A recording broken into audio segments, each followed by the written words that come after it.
फिर से आप लोगों को एक बार मेरा नमस्कार और आप सभी लोगों को गुड मॉर्निंग।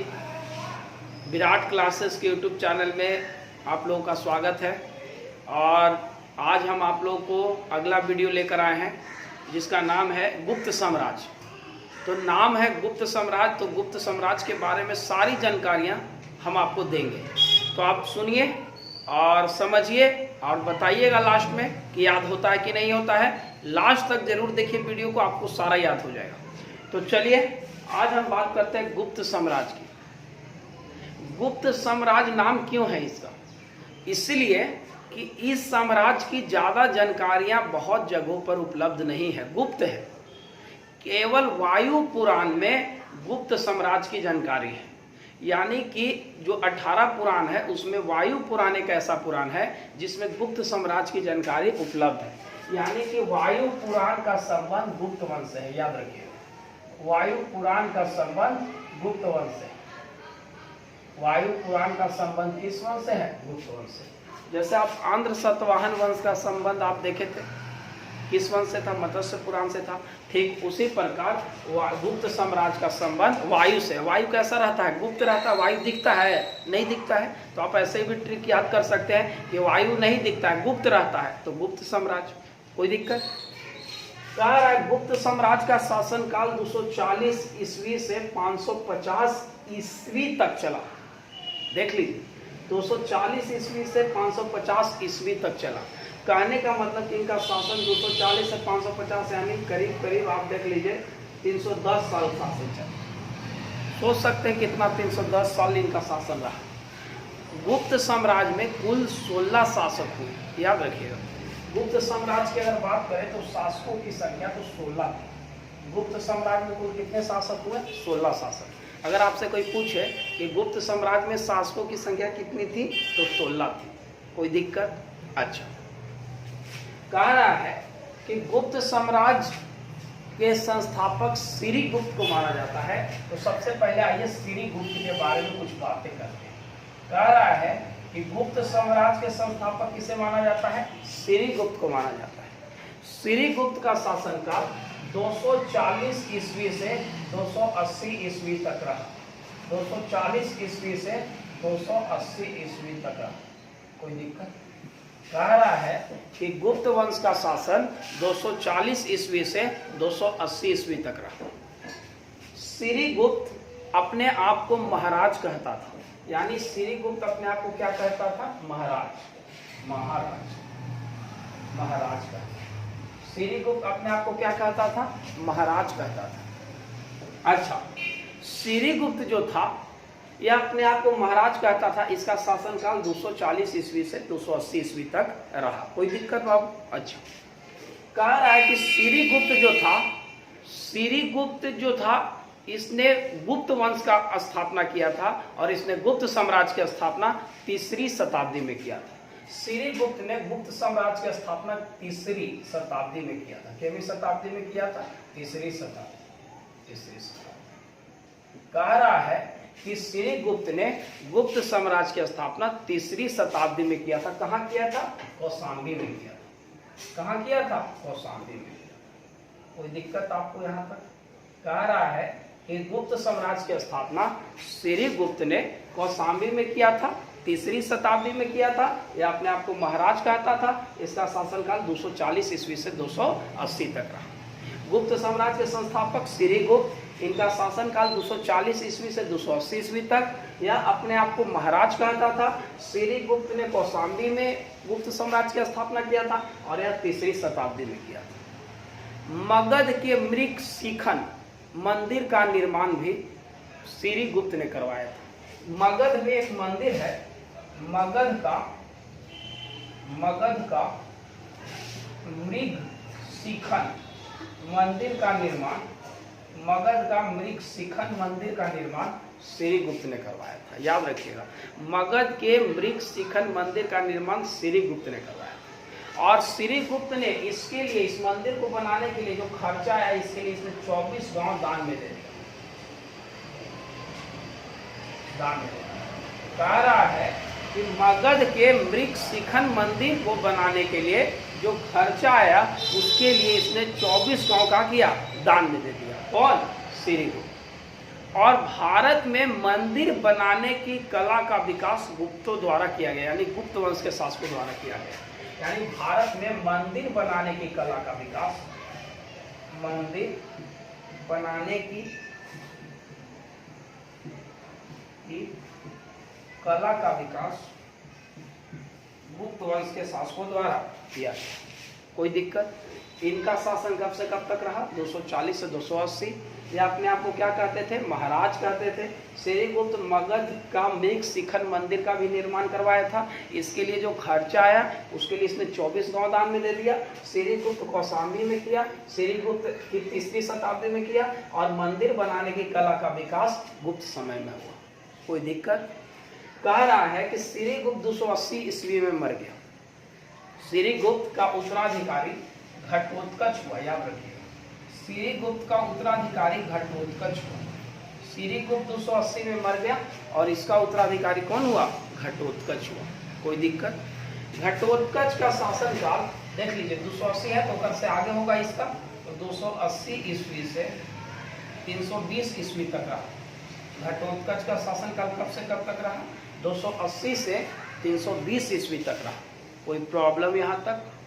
आगे बढ़े तो ये दोनों आप लोगों को याद हो गया होगा। अब हम आगे बढ़ते हैं और आपको सिखाते हैं कि घटोत्कच के बारे में उतनी कोई जानकारी नहीं है। घटोत्कच का केवल शासनकाल याद कीजिएगा कि 280 ईस्वी से 320 ईस्वी तक। कोई दिक्कत? घटोत्कच किसका उत्तराधिकारी हुआ? श्रीगुप्त। श्रीगुप्त ने गुप्त साम्राज्य की स्थापना कौशाम्बी में किया, 3री शताब्दी में किया। कब से कब तक इसका शासनकाल रहा? 240 से 280 तक रहा। ये अपने आप को क्या कहता था? महाराज कहता था। अगर कोई आपसे पूछ दे कि मगध के मृग शिखर मंदिर का निर्माण किस शासक ने किया, तो श्रीगुप्त ने किया। और इसने कितना गांव दान में दिया? 24 गांव दान में दिया, उसके खर्चे को वहन करने के लिए। बात समझ में आ गया? चलिए अब आइए, अब थोड़ा सा हम आगे बढ़ते हैं और अब आगे पढ़कर चंद्रगुप्त प्रथम की जानकारी लेते हैं। तो थोड़ा सा चंद्रगुप्त प्रथम के बारे में आप जानिए। चंद्रगुप्त प्रथम के बारे में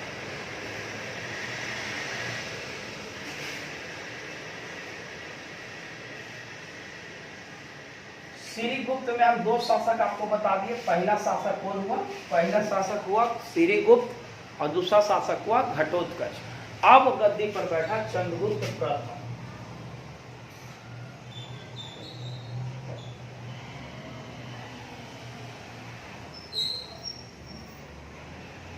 इसका शासन काल रहा 320 ईस्वी से, मैंने 19 के लास्ट में बैठा था, और इसका शासन रहा 335 तक।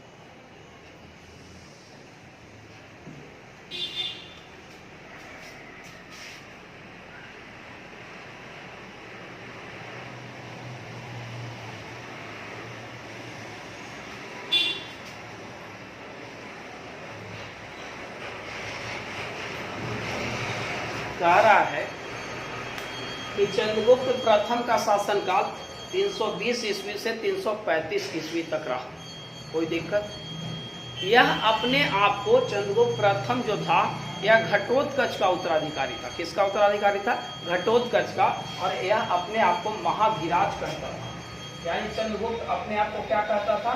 महाधिराज। याद रखिए, कह रहा है कि चंद्रगुप्त प्रथम अपने आप को महाधिराज की उपाधि से खुद को नवाजा। चंद्रगुप्त प्रथम के शासन काल में, प्रथम के शासन, यह भारत का प्रथम महान सम्राट है। याद रखिए, भारत का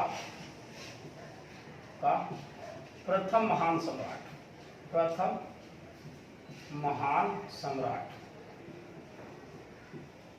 भारत का प्रथम महान सम्राट कौन हुआ? भारत का प्रथम महान सम्राट हुआ चंद्रगुप्त प्रथम। कोई दिक्कत यहाँ तक? अच्छा, कह रहा है कि चंद्रगुप्त प्रथम जो था इसे भारत का प्रथम महान सम्राट कहा गया, और यह खुद को महाधिराज कहता था। इसका शासनकाल 320 से 335 ईस्वी तक रहा। कोई दिक्कत? अच्छा, इसने जब गद्दी संभाला, 319 के लास्ट में संभाला था, इसलिए 20 लिख दिए। 319-20 में इसने जब गद्दी संभाला तो इसने एक संवत की शुरुआत किया जिसका नाम था गुप्त संवत। याद रखिएगा, चंद्रगुप्त प्रथम ने गुप्त संवत की शुरुआत 319-20 में किया, 319-20 में किया। कह रहा है कि चंद्रगुप्त प्रथम ने गुप्त संवत की शुरुआत 319-20 में किया। कोई दिक्कत यहाँ तक? इसका शासनकाल कब से कब तक रहा? 320 ईस्वी से 335 तक रहा। या अपने आप को महाधिराज कहता था, या कौन सा संवत की शुरुआत किया था? गुप्त संवत। बहुत इंपॉर्टेंट बात भी है। गुप्त संवत की शुरुआत गुप्त वंश के किस शासक ने किया था? वह किया था चंद्रगुप्त प्रथम ने। चंद्रगुप्त प्रथम के शासनकाल में भारत में कुषाणों का आक्रमण हो गया था, और कुषाण लोग चंद्रगुप्त प्रथम के दरबार में रहने वाले व्यक्तियों को बड़ी तंग किया करता था।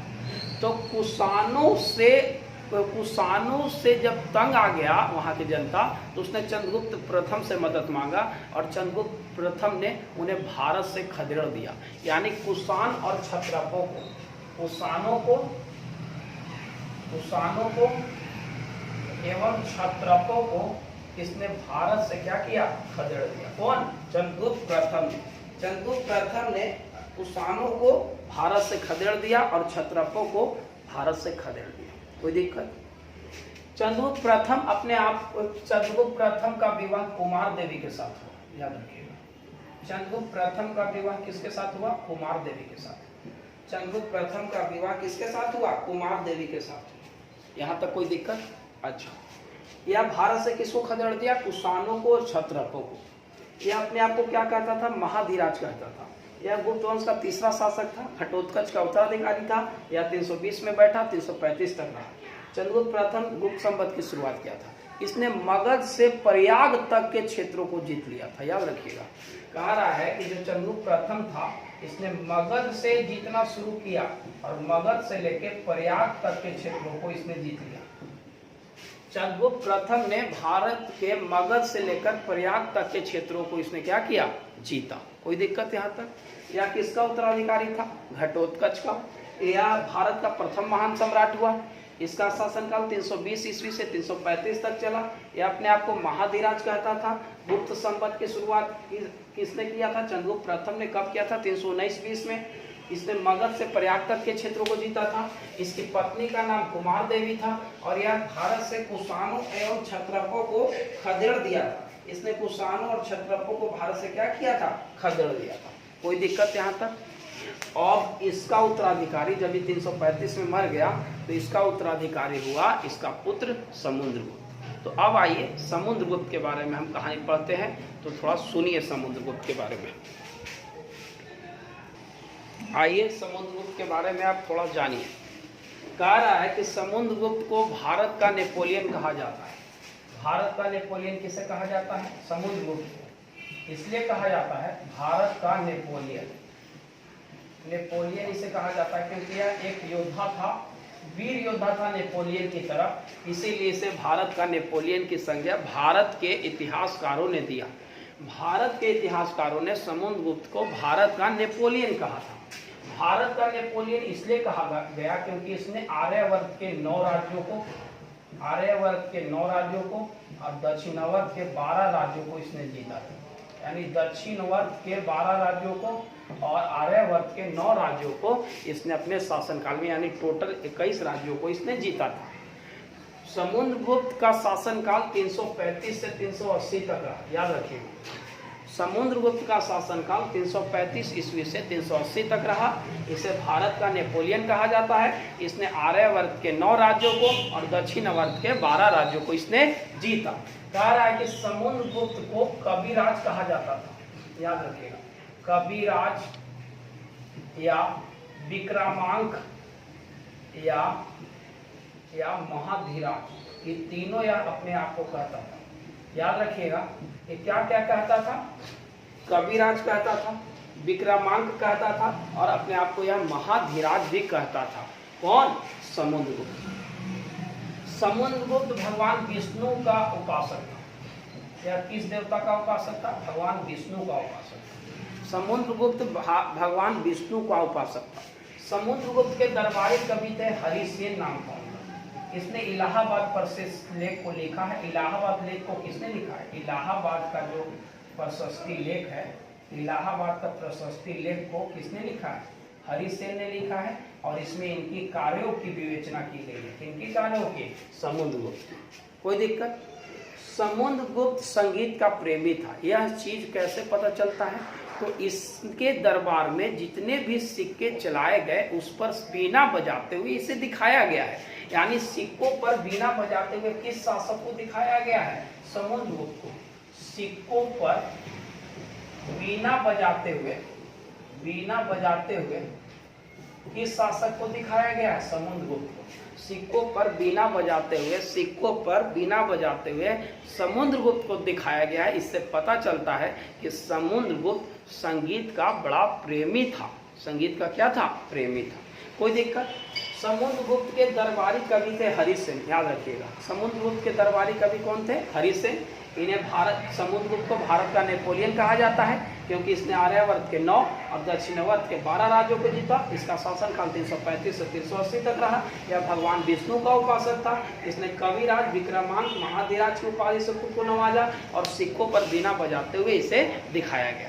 कोई दिक्कत? इसने जब पूरे भारत को जीत लिया तो 360 ईस्वी में इसने अश्वमेध यज्ञ करवाया और खुद को अश्वमेधकर्ता की उपाधि से यह नवाजा। याद रखिएगा, समुद्रगुप्त ने 360 ईस्वी में अश्वमेध यज्ञ करवाया। पूरे भारत को जीतने के बाद अश्वमेध यज्ञ करवाया और इसने 360 ईस्वी में जब इसने पूरे भारत को विजय कर लिया, जीत लिया, तो उसके उपलक्ष्य में इसने अश्वमेध यज्ञ करवाया और खुद को अश्वमेधकर्ता की उपाधि से नवाजा। अश्वमेधकर्ता, या खुद को कौन सी उपाधि से नवाजा? अश्वमेधकर्ता की उपाधि से नवाजा। कोई दिक्कत? समुद्रगुप्त को भारत का नेपोलियन कहा जाता है। यह चंद्रगुप्त प्रथम का उत्तराधिकारी हुआ। यह 335 से 380 तक शासन रहा। इसे भारत का नेपोलियन कहा जाता है। यह आर्यावर्त के 9 राज्यों को, दक्षिणावर्त के 12 राज्यों को जीता। इसके दरबारी कवि कौन थे? हरिसेन थे। इलाहाबाद पर शिष्य लेख को लिखने का श्रेय किसे जाता है? हरिसेन। इस लेख में समुद्रगुप्त की सारी चर्चा की गई है। इसके जीत हार, जितना राज्यों को जीता, सारे बातों को बताया गया है। यह एक महान योद्धा था जिसके कारण इसे भारत का नेपोलियन कहा जाता है। इसका शासन काल रहा 335 से 380 तक रहा। 360 ईस्वी में इसने अश्वमेध यज्ञ करवाया और खुद को अश्वमेधकर्ता की उपाधि से नवाजा। कब? जब इसने पूरे भारत को जीत लिया तब। यह कविराज कहता था, विक्रमांक कहता था, महाधिराज कहता था और समुद्रगुप्त संगीत का प्रेमी था। इस चीज का प्रमाण सिक्कों पर बीना बजाते हुए दिखाए गए, सिक्कों पर बीना बजाते हुए जो चित्र दिखाया गया है उससे मिलता है। यह अपने आप को अश्वमेधकर्ता कहता था। यह अपने आप को क्या कहता था? अश्वमेधकर्ता की उपाधि से खुद को नवाजा था और यह भगवान विष्णु का उपासक था। क्या किस भगवान का उपासक था? भगवान विष्णु का उपासक था। याद हुआ कि नहीं हुआ? समुद्रगुप्त बोलिए। तो समुद्रगुप्त कब तक शासन किया? 335 से 380 तक किया। यह भारत का अपने आप को नेपोलियन कहता था। यह आर्यावर्त के 9 राज्यों को, दक्षिणावर्त के 12 राज्यों को जीता और यह इसका दरबारी कवि हरिसेन थे जिन्होंने इलाहाबाद के प्रशस्ति लेख को लिखा। यह भगवान विष्णु का उपासक था। यह खुद को अश्वमेधकर्ता की उपाधि से नवाजा था जब इसने पूरे भारत को जीता था और यह अपने आप को कविराज, विक्रमांक या महाधिराज कहा करता था। ये तीनों याद रखिएगा, कविराज, विक्रमांक और महाधिराज। कौन सा ऐसा गुप्त वंश का शासक था जो संगीत का प्रेमी था? तो समुद्रगुप्त कौन ऐसा शासक था जिसके दरबार में जारी की गई सिक्कों पर उस राजा को बीना बजाते हुए दिखाया गया है? समुद्रगुप्त। और यह इसका शासनकाल 335 से 380 तक रहा। कोई दिक्कत? अब इसकी मृत्यु हो गया। अब इसके बाद की कहानी आप ध्यान से सुनिए। आइए अब समुद्रगुप्त के बारे अब हम आपको बताने जा रहे हैं। देखिए, समुद्रगुप्त कब तक शासन किया? 335 से 380 तक किया। समुद्रगुप्त जब मरा तो समुद्रगुप्त का उत्तराधिकारी इसका बड़ा पुत्र हुआ।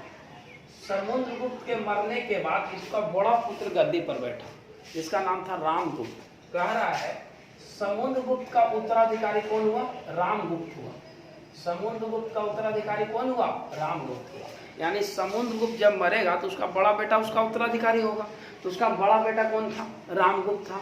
और रामगुप्त जो था यह बड़ा बेटा था, लेकिन यह एक कायर और डरपोक टाइप का शासक था। लेकिन पिताजी के मरने के बाद बड़ा बेटा ही गद्दी पर बैठता है, तो रामगुप्त गद्दी पर बैठा। इसने अपनी पत्नी ध्रुवा स्वामिनी को दान दे दिया था। शंकराज रुद्र सिम्हा 3 को, तो आप शंकराज ही याद कीजिएगा। रामगुप्त ने अपनी पत्नी ध्रुवा स्वामिनी को दान में दे दिया था। देखिए कितना कमजोर शासक था कि पत्नी दान में दे दिया। इसने अपनी पत्नी ध्रुवा स्वामिनी को शंकराज रुद्र सिम्हा 3 को भेंट कर दिया। इसी के दरबार में रहने वाले बाबा शंकराज को भेंट कर दिया। शंकराज को याद रखिएगा, इनका पूरा नाम था शंकराज रुद्र सिम्हा 3।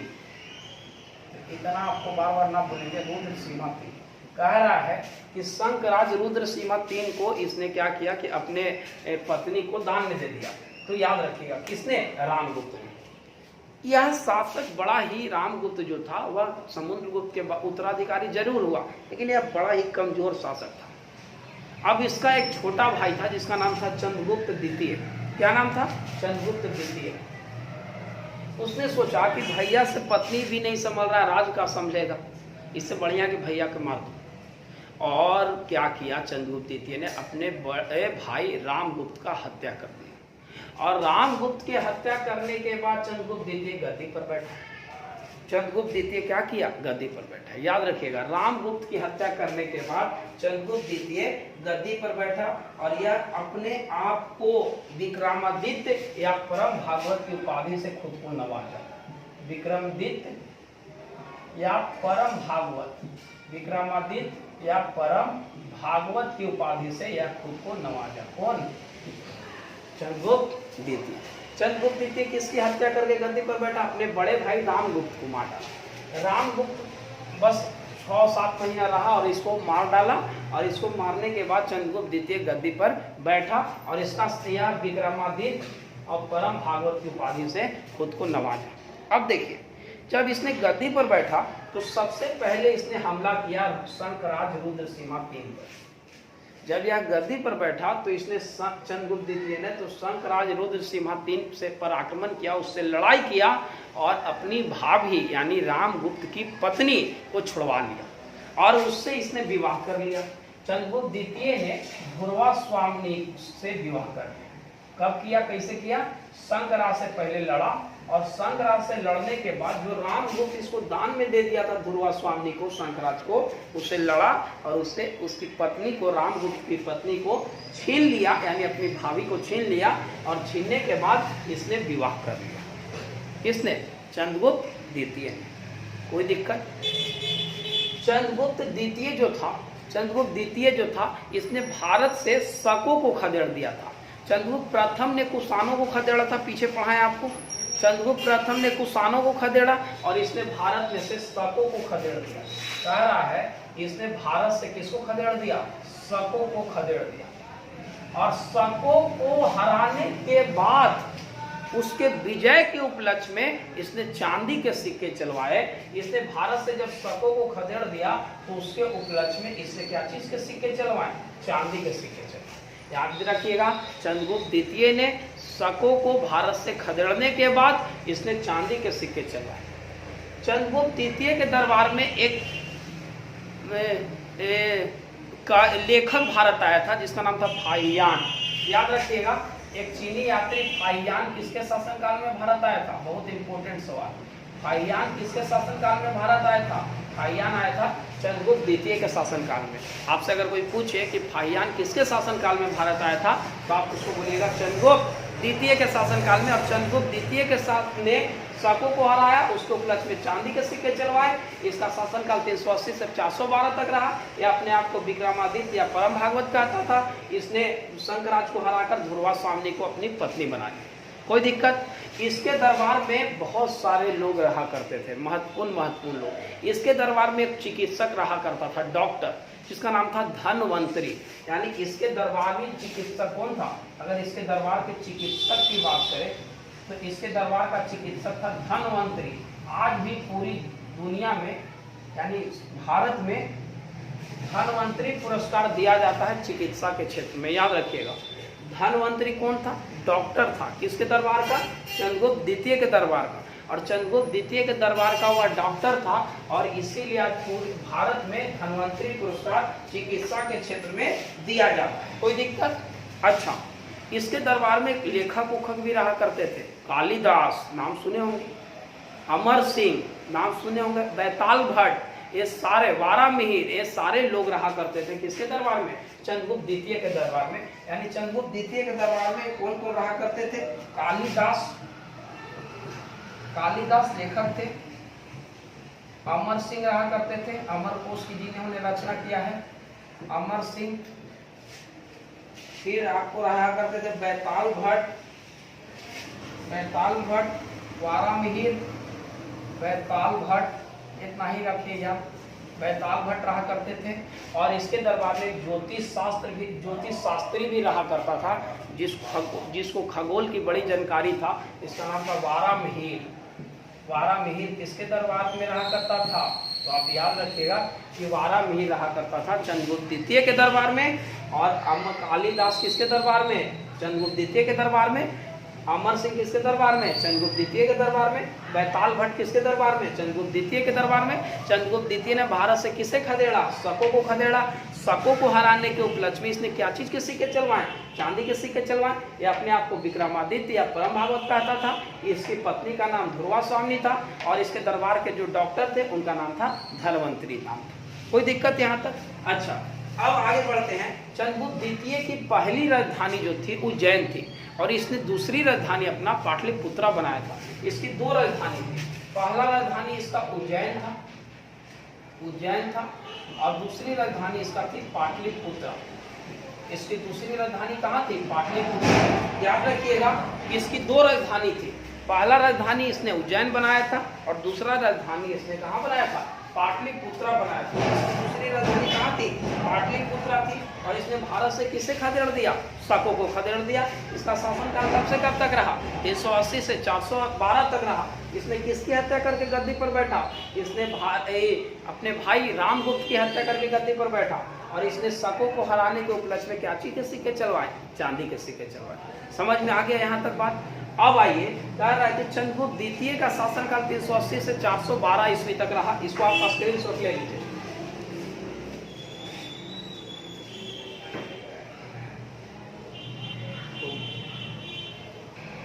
आगे बढ़िए, अब हम आपको समझाने जा रहे हैं कुमारगुप्त। देखिए, सबसे पहले कौन राजा सिखाए थे? श्रीगुप्त था।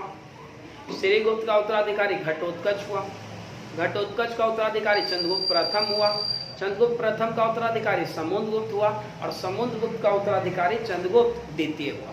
और चंद्रगुप्त द्वितीय का उत्तराधिकारी कुमारगुप्त हुआ। इसे गोविंद गुप्त भी कहा जाता है। इसे क्या कहा जाता था? गोविंद गुप्त कहा जाता था। गोविंद गुप्त या महेंद्रदित्य या इसे महेंद्रदित्य के नाम से जाना जाता था। कह रहा है कि जो कुमारगुप्त है इसे गोविंद गुप्त कहा जाता था या महेंद्रदित्य के नाम से भी इसे जाना जाता था। कोई दिक्कत? कह रहा है कि इसने नालंदा विश्वविद्यालय की स्थापना किया था। इसने नालंदा विश्वविद्यालय की स्थापना की थी। याद रखिएगा, कुमारगुप्त में बस इतना ही बात कि इसे गोविंद गुप्त कहा जाता था या महेंद्रदित्य कहा जाता था। कुमारगुप्त चंद्रगुप्त द्वितीय का उत्तराधिकारी था या नालंदा विश्वविद्यालय की स्थापना किया था। जो नालंदा विश्वविद्यालय बिहार में है उसकी स्थापना किसने किया था? कुमारगुप्त ने किया था। कोई दिक्कत? कुमारगुप्त का उत्तराधिकारी स्कंदगुप्त हुआ। कुमारगुप्त का उत्तराधिकारी स्कंदगुप्त हुआ। तो आपको ये सारा महत्वपूर्ण उतना नहीं है, लेकिन ये भी जान जाइए कि इसका शासनकाल 455 ईस्वी से 467 ईसा पूर्व तक रहा। ईस्वी से 467 ईस्वी तक रहा। इसने गिरनार पर्वत पर स्थित सुदर्शन झील का पुनः उद्धार करवाया। गिरनार पर्वत पर स्थित सुदर्शन झील का पुनः उद्धार किस शासक ने करवाया था? स्कंदगुप्त ने करवाया था। नालंदा विश्वविद्यालय की स्थापना किसने किया था? कुमारगुप्त ने किया था। कुमारगुप्त का और क्या नाम था? गोविंद गुप्त महेंद्रदित्य।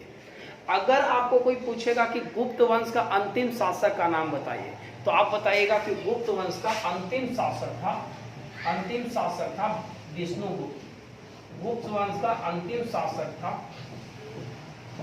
इसका नाम था विष्णुगुप्त। गुप्त वंश का अंतिम शासक कौन था? विष्णुगुप्त। गुप्त वंश का अगर अंतिम शासक की बात किया जाए तो गुप्त वंश का अंतिम शासक था विष्णुगुप्त। कोई दिक्कत? गुप्त वंश का अंतिम शासक कौन था? विष्णुगुप्त था। और गुप्त वंश कुमारगुप्त ने नालंदा विश्वविद्यालय की स्थापना किया। इसे गोविंद गुप्त या महेंद्र गुप्त कहा जाता था।